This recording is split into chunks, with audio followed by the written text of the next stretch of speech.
নতুন একটা ভিডিও নিয়ে আবারও চলে এলাম। ভিডিওটা দেখুন, খুবই ভালো লাগবে। এই ডালটা কিসের ডাল বলুন তো? এটা হলো অড়হরের ডাল। এই দেখুন, এই ডাল দিয়ে খিচুড়ি রান্না করলে খেতে খুবই ভালো লাগে। আমাদের জমিতে হয়েছিল, জমি থেকে নিয়ে এসে ভালো করে উছিয়ে জাতিতে পিষে নিয়েছে। ডালটা সত্যি খেতে খুবই ভালো, অসাধারণ। ডাল রান্না করলেও ভালো লাগে, খিচুড়ি রান্না করলেও ভালো লাগে। আজকে আমি অড়হরের ডালের খিচুড়ি করে আপনাদেরকে দেখাবো। দেখুন, খুবই ভালো লাগবে। এই দেখুন, প্রেসার কুকারে আমি চাল নিয়ে নিয়েছি। চালের সঙ্গে অড়হরের ডাল আর কিছু অল্প করে মসুর ডালও নিয়ে নিয়েছি। এই দেখুন, ভালো করে পরিষ্কার করে জল দিয়ে ধুয়ে নিলাম ডালগুলো ধুয়ে নেওয়ার পর এর মধ্যে কাঁচা লঙ্কা, পেঁয়াজ, রসুন সমস্ত কিছু দিয়ে দিলাম। আর ঘরে আমার যেসব উপকরণ ছিল, যেমন আলু, পটল সবজি ছিল, সেই সবজিগুলো কেটে দিয়ে দিলাম। আর খিচুড়ির জন্য আমি হলুদ গুঁড়ো দিয়ে দিলাম। হলুদটা যেহেতু খিচুড়ি রান্নার মেন উপকরণ।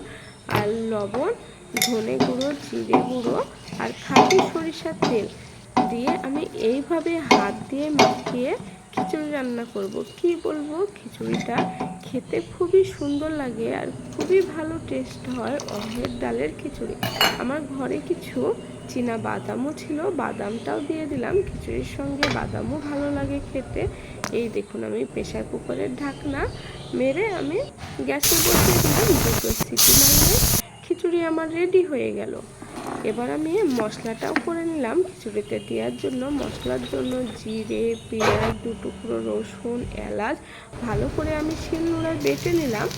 এবার কড়াইয়ে আমি পেঁয়াজ, শুকনো লঙ্কা আর এই মশলাগুলো দিয়ে দিলাম।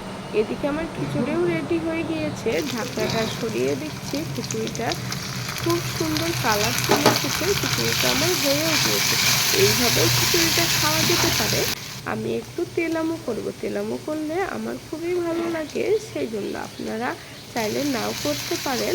এই দেখুন, আমি মশলাটিকে ভালো করে কষিয়ে নিচ্ছি, যাতে মশলার একটা কাঁচা গন্ধ থাকে সেটা চলে যায়। মশলাটা কষিয়ে নেওয়ার পর আমি খিচুড়ির মধ্যে দিয়ে হালকা একটু ফুটিয়ে নিলেই রেডি হয়ে যাবে আমার অড়হরের ডালের খিচুড়ি। এই দেখুন, আমার ভাগীরথী ঘি ছিল অল্প পরিমাণে, সেই ঘিটাও আমি খিচুড়ির মধ্যে দিয়ে দিলাম। এবার খিচুড়িটা আমি থালাতে পরিবেশন করব। দেখুন কতটা সুন্দর হয়েছে।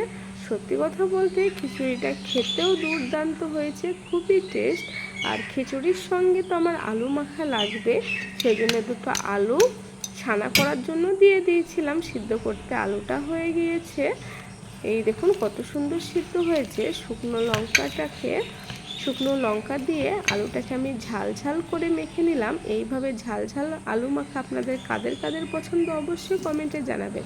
এবার আমি খিচুড়িটা সাজিয়ে নিচ্ছি। আলু মাখা, লঙ্কা, শুকনো লঙ্কা মাখা, পেঁয়াজ, লেবু আর পাঁপড় ভাজা। এই দেখুন সমস্ত কিছু আমি দিয়ে দিলাম। এবার আমি খিচুড়িটা খেয়ে বলবো যে আপনাদের কেমন লাগছে। এই দেখুন, সত্যি কথা বলতে খিচুড়িটা খেতে খুবই সুন্দর হয়েছে।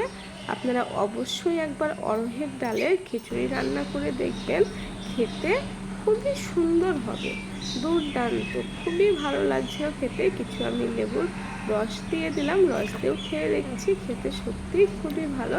ভিডিওটা যদি ভালো লেগে থাকে লাইক, কমেন্ট আর শেয়ার করে দেবেন। আর ভিডিও দেখার জন্য ধন্যবাদ।